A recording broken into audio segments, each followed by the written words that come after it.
Next.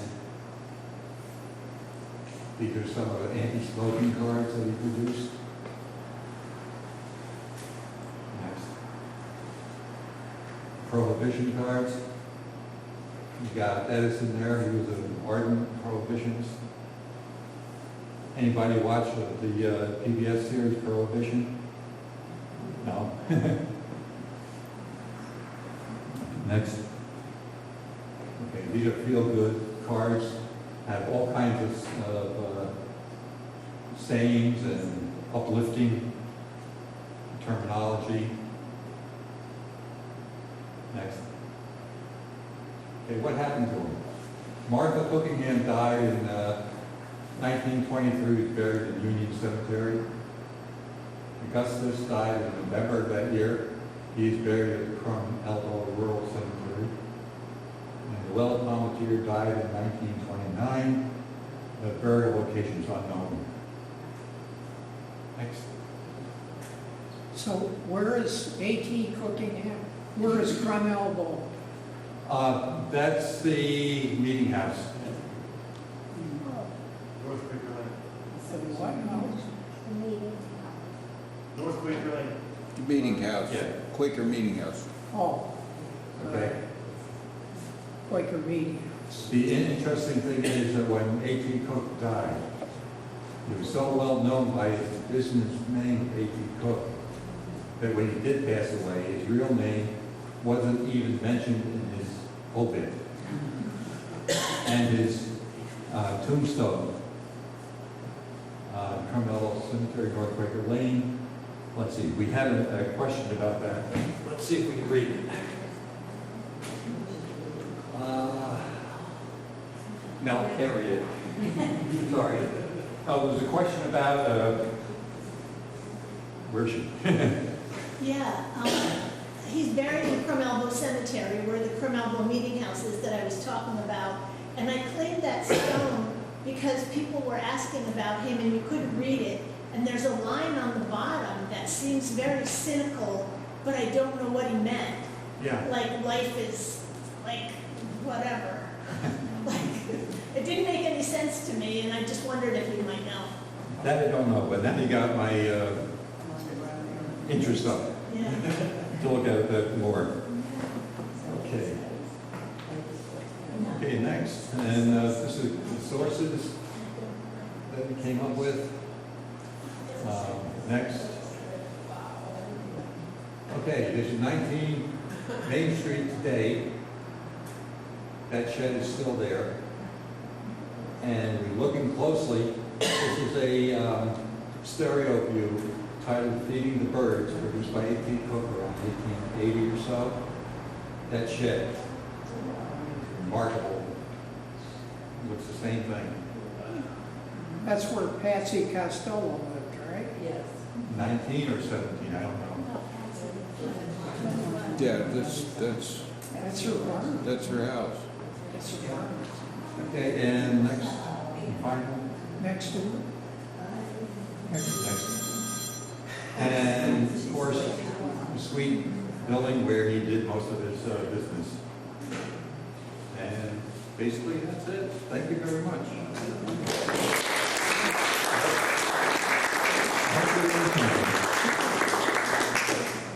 How much work was it to assemble all the seeds?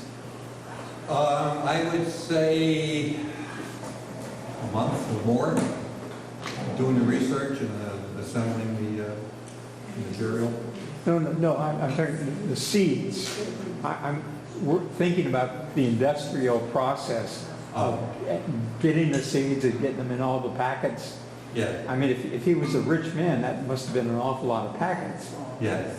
When he died, he had an estate worth $75,000 in 1929, which equates to roughly $1 million today. So he was doing well. Where did he get, all the seeds came from around Dutchess County? I have no idea. Or, and do you know? One of the things that I kind of been thinking about is that you remember all the post offices that he mailed the stuff out from? Maybe he had contracts with some of the farmers to provide seeds, because obviously he's not going to produce that amount of seeds at either of those places. And But on the cinnamon vine, do we know what color flower the morning glories were? No. Because I might be able to go back into the catalogs and see. Because there's so many cinnamon, it must be Yeah. fascinating. Anybody else? Come on, gotta be some questions. Okay, thank you very much for coming, and I hope you enjoyed it.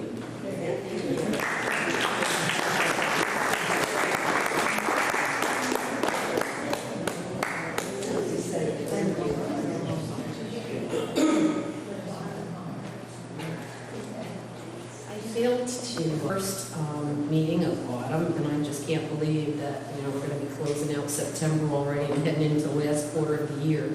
So before I take up some housekeeping information or whatever, please stand for the pledge of allegiance.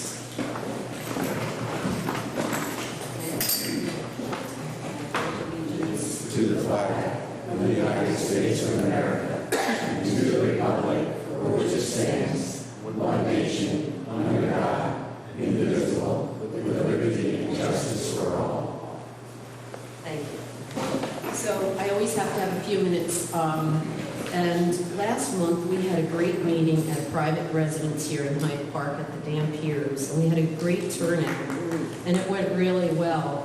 They welcomed us, and that house was wide open to all of us, and I think those that are here that I see that were there also enjoyed it. We are in the process, the board, of updating our exhibits and photos, and we are looking for your photos in case you have parents or grandparents, or in your attic you have hidden historical photos of Hyde Park. We'd love to make a copy so we can incorporate it into the museum and perhaps, form an exhibit. Also, Carrie is very busily looking and scheduling speakers for 2026, and which leads to a change to our end of year.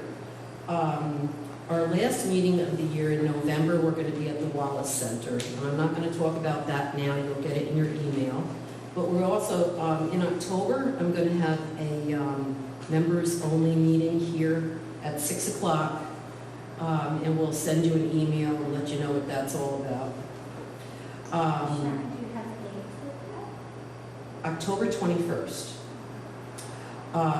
In addition, I just wanted to share that we're still looking for volunteers at the museum and ideas. Everybody's idea is welcome. If you'd like to see something or you'd like to not see something, we'll consider it. But, we need some volunteers for the museum also. George and Roger have been pretty permanently there on Wednesdays and Saturdays, and sometimes that gets old. And there is a sign-up sheet over on George's table. Even if it's an hour or for 2 hours, everything helps. And you don't have to be afraid, because what we've done is we've tried to, it's kind of become a self-guided tour, so we don't have to tell you every single thing there. We're trying to make it, boom, boom, boom, and some explanation and pictures and framing things up. So if you have those old photos and you want to help us out, that's good. We've also compiled photos for our calendar that we're working on. So watch that space for the calendars. And we have a lot of photos to write up. So your photos may help us compile next year's calendar. Thinking, what else am I going to do here? Okay, so tonight, I'd like to have Denise Burns. Denise is a member of our society, and she's also, I don't know, what are you called at the Friends Meeting House? Are you the director? No, the chair. The chair. Of preservation. She's in charge of Friends Meeting House, and she's been doing a great job out there with weekly tours, and she's got some more information to talk to us about very quickly. Okay, hi.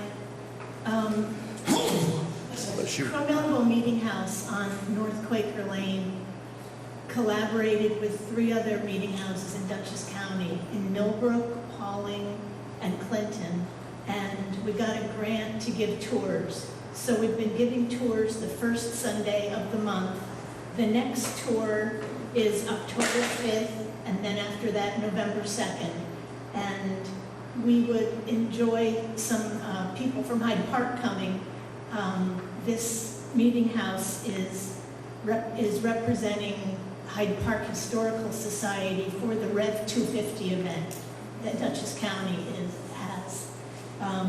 So there are brochures over on the table if anybody's interested. The next tour is October 5th.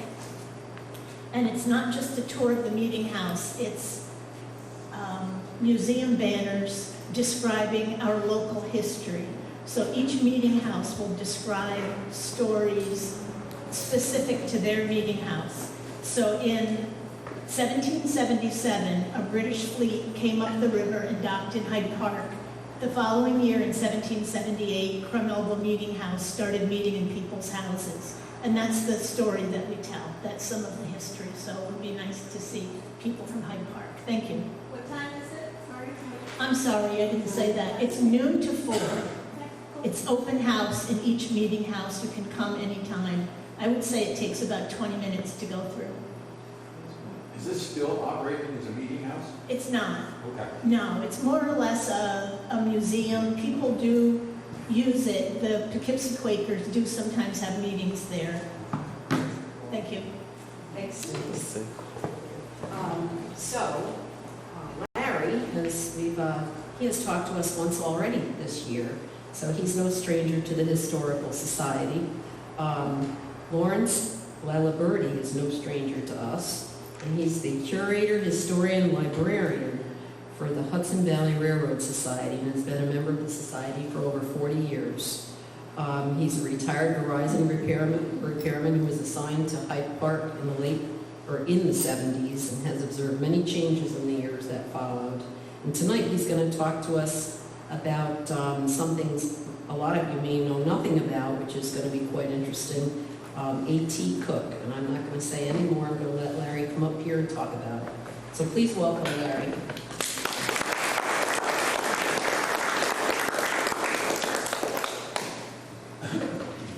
Good evening. This presentation started out as a railroad presentation, if you want to believe that or not. Prior to COVID, Lee Arnold of the Clinton Library approached me to do a presentation on the railroads in Dutchess County. COVID came around and that got canceled. So when she contacted me after everything settled down, she wanted me to do it again. And I mentioned to her that I had some interesting information about a guy by the name of A.T. Cook.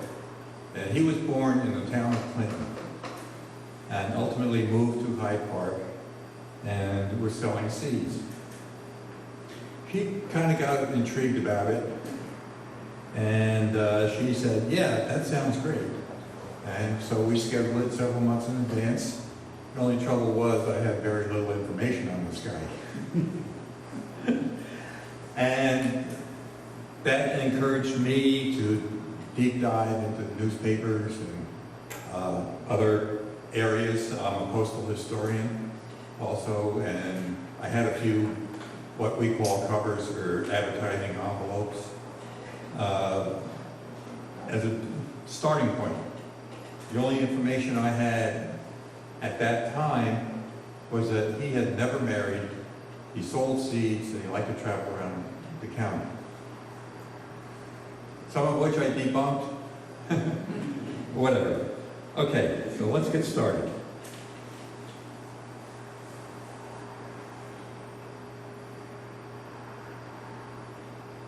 Right. Okay, yeah. We'll go back a second. Okay, this is a portrait of A.T. Cook taken from one of his postcards, which he produced during his time in Hyde Park.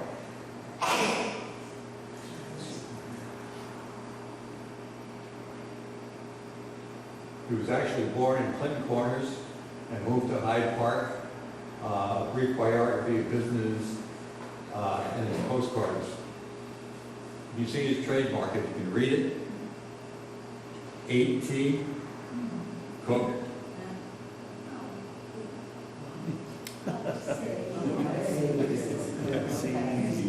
Oh, You have to look at it for a minute.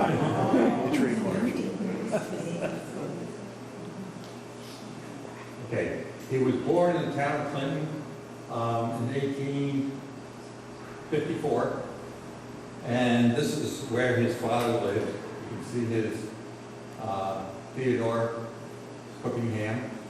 This is where he was born and moved. Actually, he was born in Clove and moved to Clinton Hollow.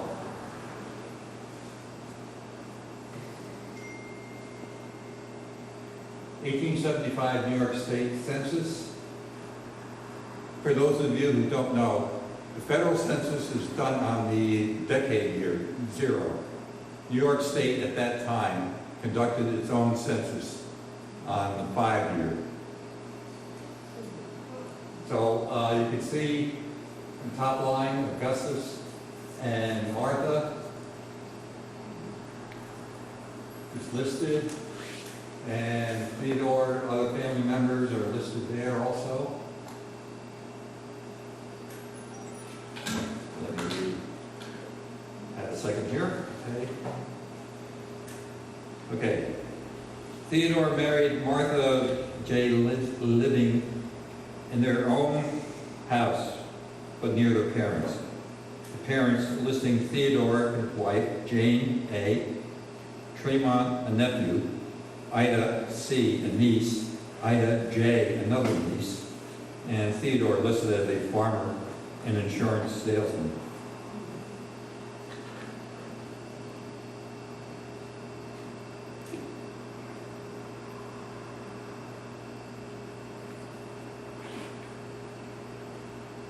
This isn't working too well. Okay. I can go forward just whenever you say. Okay. We'll look at his personal life. A lot of this presentation is gleaned from ads, articles, and gossip columns that appeared in the Poughkeepsie Daily Eagle and the Poughkeepsie Evening Enterprise. Also a little bit of scandal. At that time, you had a lot of coverage of everything that was going on in the small towns. If you were sick, it was in the paper.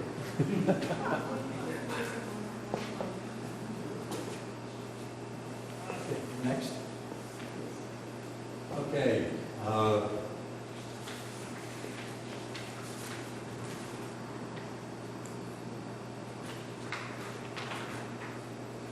Okay, when he moved out of Clinton Hollow, we're not sure where actually he moved to.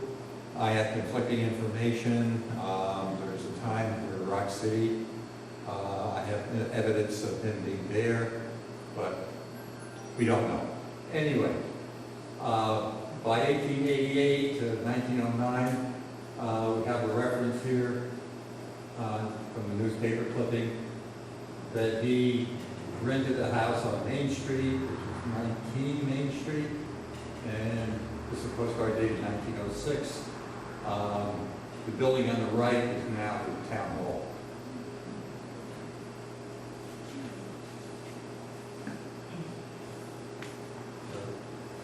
Back up.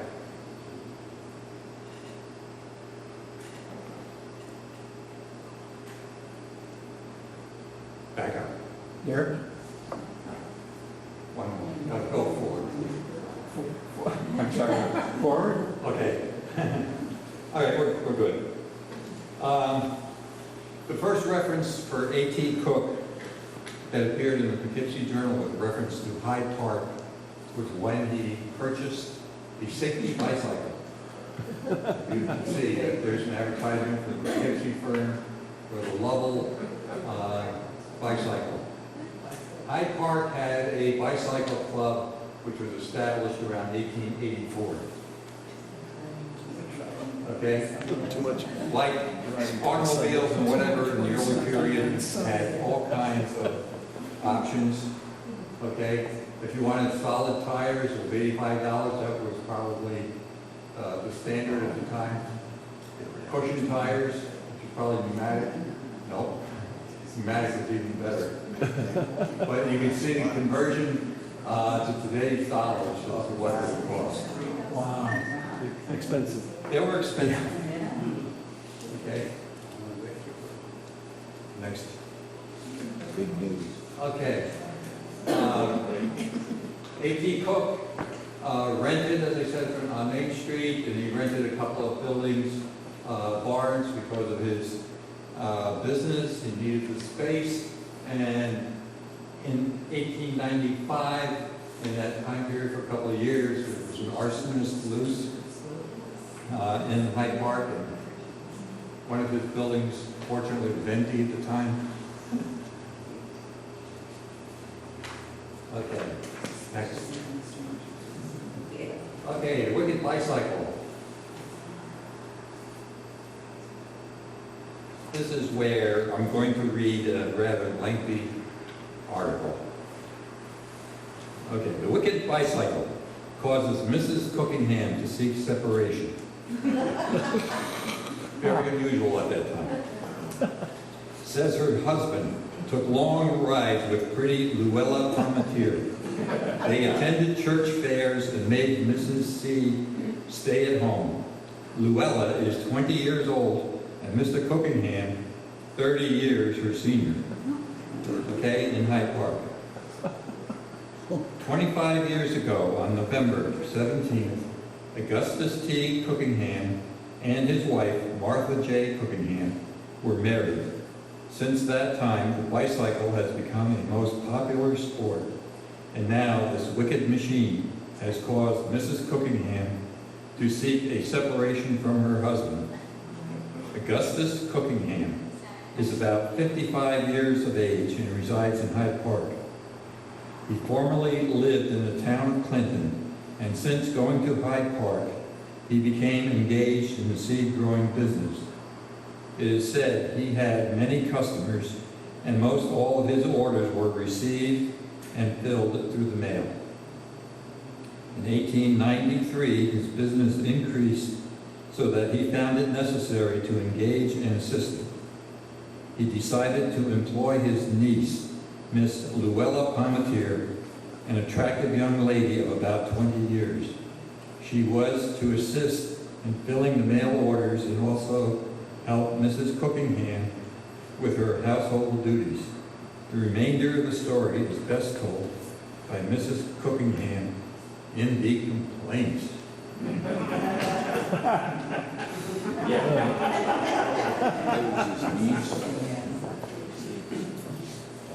In a short time, Mr. Cookingham, who is more familiarly known as Cook, began to show marked attention to Luella.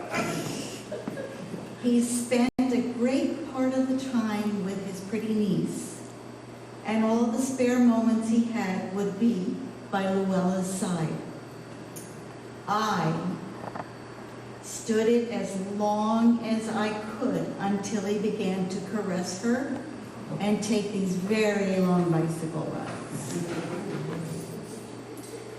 When the bicycle seemed to enter the picture, that's when it all began to fall apart. And the chasm between my husband and I became bigger than ever. It got to the point that Cook would go nowhere with me unless Luella went with him. He would have his own way, and finally he would go nowhere, absolutely nowhere, unless Luella were with him. And I, his wife, stayed at home. They would mount their wheels and take long bicycle rides. And unaccompanied by me, Luella and Cook would attend the church fairs right here in Hyde Park. And other places of entertainment, also right here in Hyde Park. Even coming to the opera house in this very city. Finally, Luella refused to speak to me in my own house. And at the dinner table, my own dinner table in my own house. And when they were both together in the seed office, and when I entered the room, both would get up and walk out. So 2 years ago, I left. And I was away for 2 years, just to see what would happen. Luella stayed at the house and continued in the seed business with my husband, and is still there to this very writing. Now, I, through my attorney, S.H. Brown, have commenced an action for separation, which has been tried before Judge Barnard at a special term of the Supreme Court. And I am one happy lady.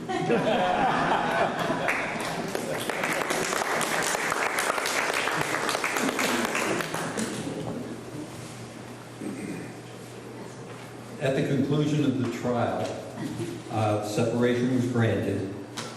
Mrs. Cookingham was awarded $5 a week in alimony, and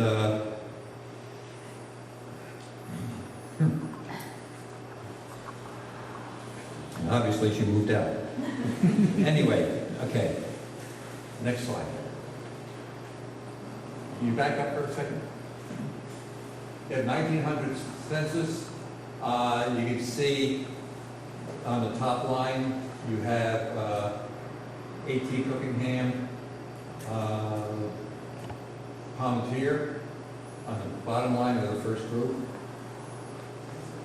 And on the separate section here shows Martha Cookingham at a different building. So you know they were definitely separated. Lovely. Next one. Okay. 1907, we have A.T. Cook acquiring the Yore cat, which made me think. He's in the seed business. And what rodent likes seeds? Okay, so imagine he had a number of barn cats. Next one. Okay. There was a incident that led me to believe that they had moved, obviously. And it was this article here about an accident. A big touring car in which they were riding hurtled across the porch of the village school at Hyde Park on Saturday afternoon, crashed through a fence on the A.T. Cook residence across the way, and turned turtle, sprinkling occupants about on Mr. Cook's lawn. The school is located where Regina Chili is now, I believe, at the corner of Albertson. So that led me to Sweet Funeral Home as probable residents. Next slide. So this is a couple of photographs taken from one of his catalogs in 1909, provided by, I'm sorry, these were provided by Rob Sweet. I contacted him to see what he knew about it, and he provided me with these two photographs of the building. Next. Okay, as you can see, it's a rather large house, and he advertised for domestic help. These are two of many ads that I ran across. They always ask for a widow with a daughter 4 to 8 years of age, no smoking, and no drinking. Next.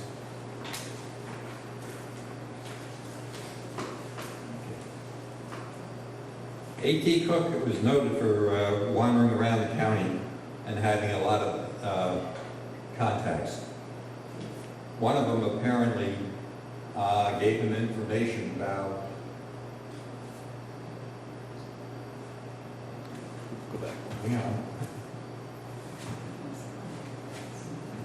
Or Go back one, I think you want to go Yeah. back one too many. There you go. yeah, and that's where we want to be. Okay. Michael. Now I've got to come over.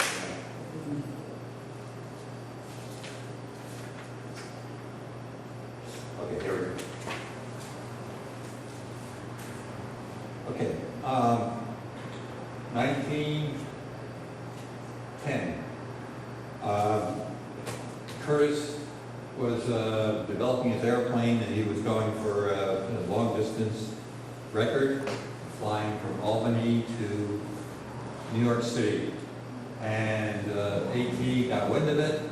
He apparently drove down to the railroad station and was able to observe the flight go by.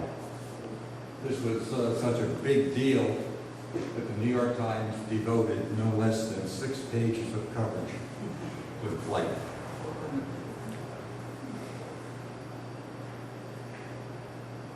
Next. Next. Okay, as I mentioned before, he was frequently out and about in the county. These are locations where he actually drove around and was listed in the newspaper.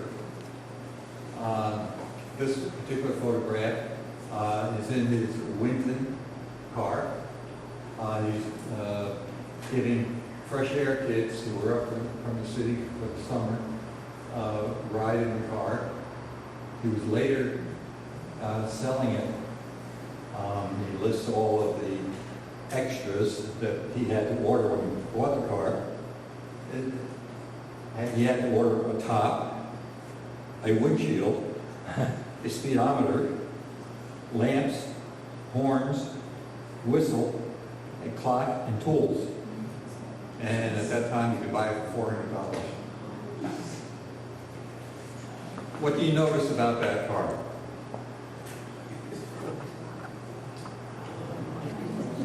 Right-hand drive, number one. Okay, no standard yet at that time to be a left-hand drive. And look who is at the wheel. It's Luella.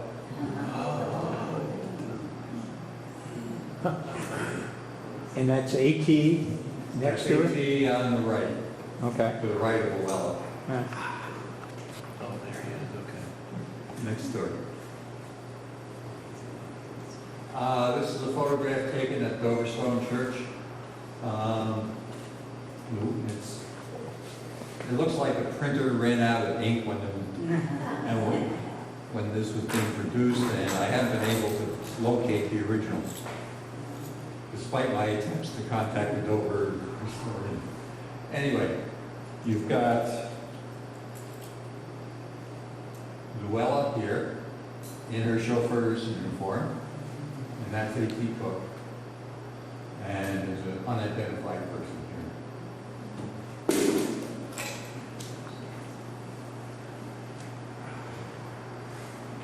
Next slide.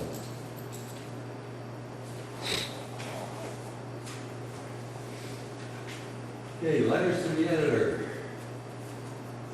He was a very prolific person to write to the editors.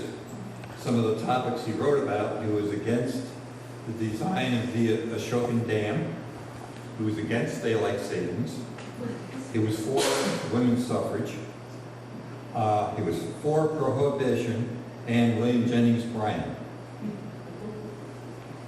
And he was questioning what would become of the proposed jail site in Wingdale. We know that became a hospital out there. Next. Okay, during World War I, there was drives to raise money, and one of the vehicles was the Limit Club. And as you can see, if you look, you have A.P. Cook, which is probably a typo, Miss Luella Palmetier, Archibald Rogers, and down here you have Frederick Vanderbilt. These all went for the limit of $5,000. Wow. Next. So he was well-to-do. Oh, yeah. Wow. Yes. Seed business for him was very lucrative. Wow. Next. Okay, sidelines other than the seed business. 1900 catalog, he was promoting eggs. On the lower right here, the miscellaneous, he's promoting penmanship. He would send you 10 envelopes that have been handwritten by, quote, a professor at a local school to demonstrate penmanship. And that was the extent of it. That's the only reference to that endeavor that I'm aware of. And he was also into real estate. I'll read that ad here from the Country Life in America from 1912. Poultry and duck farm for sale in far famed Dutchess County. The land of peaceful homes situated between the charming villages of Hyde Park and East Park. 34 acres, nearly level land, 10-room house with telephone. Ample outbuildings, numerous poultry houses, together with stock of about 800 hens and chickens, 2 cows, 2 heifers, pigs, ducks, incubators, and 9 brooders, wagons, and farming tools. A cozy home and an ideal place for profitable poultry keeping. Delightful location, splendid state roads all about, romantic scenery only a few minutes from Hudson River Railroad and boat landing.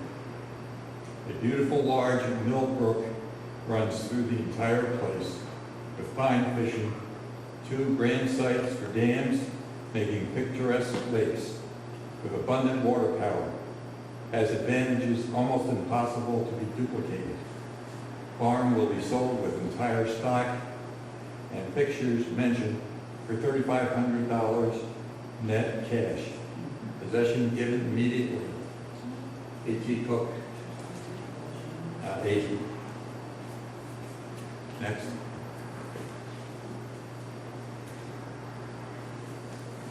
Okay, let's look at the seed business. Next. Okay, started out in Clinton Hollow. This is one of its first catalogs, 1890. Postmarks are Clinton Hollow for both of these. You can see how relatively plain envelope top evolves into a little bit more ornate by 1888. Next. And this is where some big questions come out. 1891, this is a mailing from Len, which is in Clinton, for A.T. Cook. There again, very ornate advertising envelope. And the 1/7 is the catalog rate, or flyer rate at the time. Very few items were included in it. Next. Okay, this is advertising in Poughkeepsie paper. Either typical ads or collaboration with Poughkeepsie Eagle to generate both subscribers for the Eagle and customers for A.T. Cook. Next. These are a number of advertising covers. Notice how they kind of changed over the years. The top left one is kind of a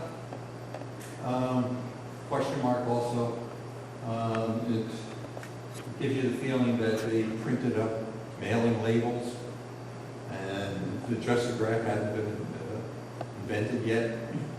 So this also comes up with the question, why was he mailing from so many different post offices? Did he have some kind of a deal with farmers to do the addressing and mailing? We don't know. Next. Could I ask where you got these from? Various sources, auctions, dealers, just find them. Are there any illustrated seed packets? I'm sorry. Are there any illustrated seed packets that See, no, he distributed? no, not that I've been able to find.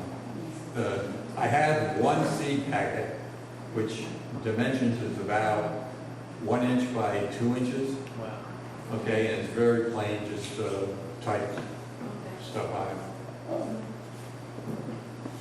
Next. Okay, Rock City, Town of Milan. Another big question. It looks like A.T. Cook was in business with a Henry D. Ostrom from Rock City, because as you can see from the bottom cover, the return envelope is A.T. Cook, Rock City. But you also, at that time, it was very busy. I'll read the clipping. Rhinebeck.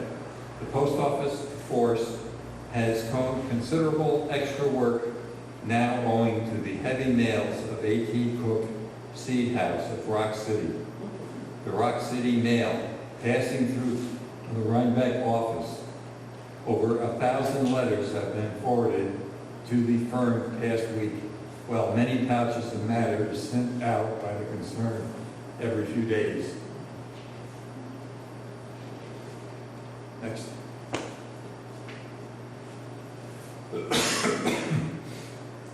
This kind of shows the progression of the style of his catalogs plus how it grew.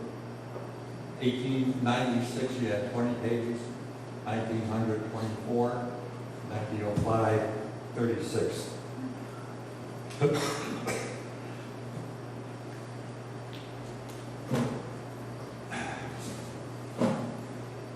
Next.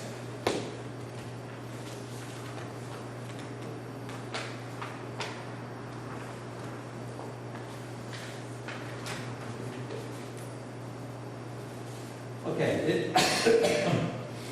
in his catalog, he was offering premiums. Anything from a clock to a piano, a sewing machine. And if you bought that amount, you got one of the premiums.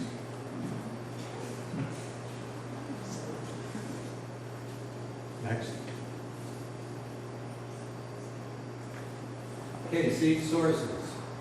One of his big sellers, or what he was promoting quite a bit, was an item called the cinnamon vine. This is a cabinet card showing the growth of the cinnamon vines provided by David Turner.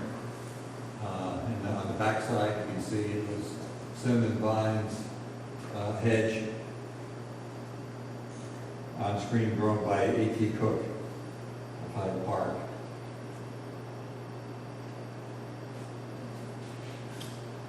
And he would, according to a monograph from Patsy Costello, he would order 100-pound bags of seeds, have them arrive to Hyde Park via the railroad and brought up to his home by local boys. Next. I remember Patsy saying that she lived next door to him on Yeah. 21. Right. And I remember her saying that when she had the outhouse torn down, that they found a lot of seed packets under it. Yeah, quite possible. Wait till the end. I've got something very interesting about that. Okay. The Chinese seed vine, Chinese cinnamon vine, some states classify it as an invasive species. And if you're really interested, it is a Dioscorea polyetatia.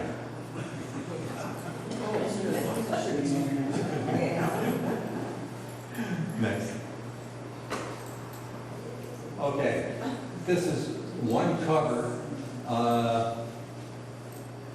that looks like he kind of branched off of a separate company, just AT Cooking Company, that specialized in the vines, the cinnamon vine.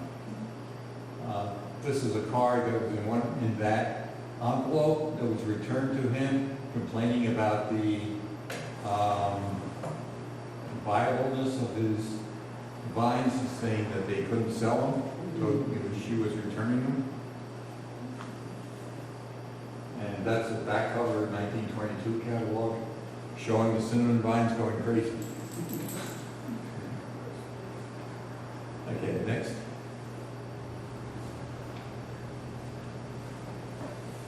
Okay, seed destinations.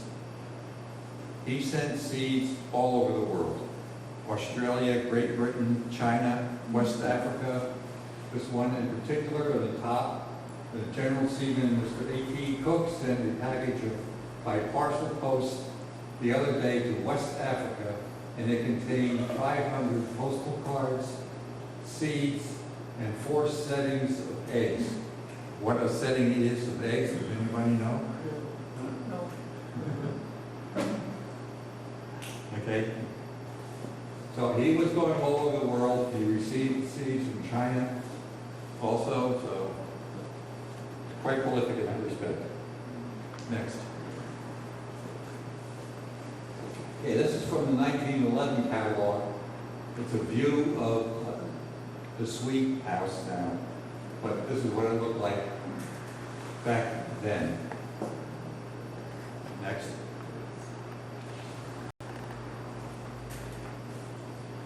Okay, this is from the same catalog. This is the entire crew of the Cook Seed Company. The first person back row left was,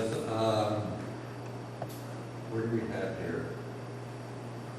It's Orrin, was Luella's brother. Okay? The interesting part is next to A.T. Cook is Luella on the right-hand side back row. And if you read what I have highlighted, Luella, who sets all the type for the catalog, etc., and oversees the business, can drive oxen, horses, and auto, has driven her own runabout over 25,000 miles, has helped me 19 seasons. So she was quite a woman, in more ways than one. Next.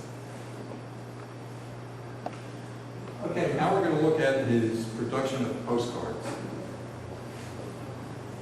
First, we're going to have a little primer about postcards. Postcards were introduced in Austria in 1869. The United States issued them in 1873, but they only by the postal, U.S. Post Office. This is an example of a postal card sent from Jackson Corners. Sorry. Jackson Corners to Dutchess County, in Dutchess County to Hudson, Columbia County. Later on, they authorized production by private organizations. Next. The private mailing card was the first one that was available, produced by printers. That was in 1898. It had to have the private mailing logo on top of it, and only the address could be on that side along with the stamp, and anything could be on the other side. So usually they had a photograph and a space to write a message. Next. Undivided back. At that point, they didn't have to have private mailing card, just a simple postcard written on it, but it was still restricted to only the address on the stamp side. And this is a view of Clinton Corners. Next. The divided back card, it's so named because of this line here. At that point, you could have the address on the right-hand side and a message on the left-hand side. And that left a lot of the view side entirely to the publisher to do what he wanted to do. This is a what they call a picture, real photo postcard. And this particular one is from a Cookingham residence, not our Cookingham, unfortunately. This particular person was a justice of the peace in Clinton Corners. Next.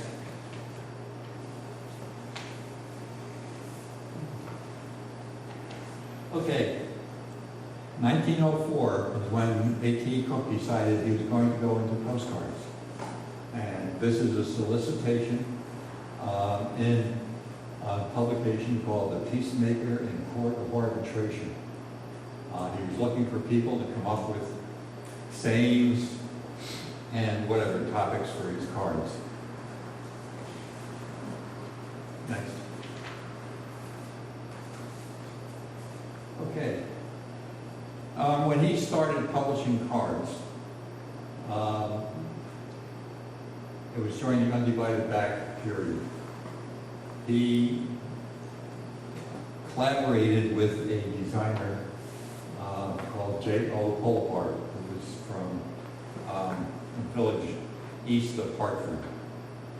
And he came up with 6 different, what we call publishers, signatures, that you can see here, but every one of them had his initials somewhere in the design.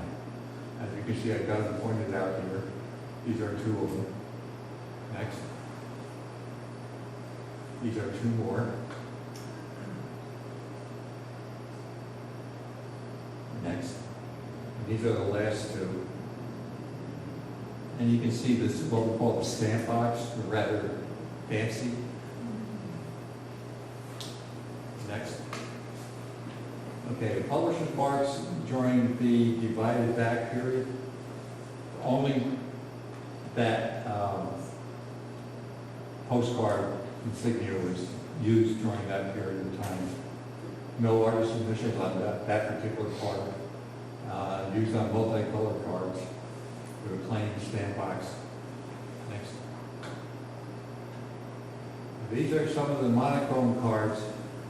The one on the left is one of the real early ones. He was experimenting. He used really cheap cards. And then he progressed into much fancier ones.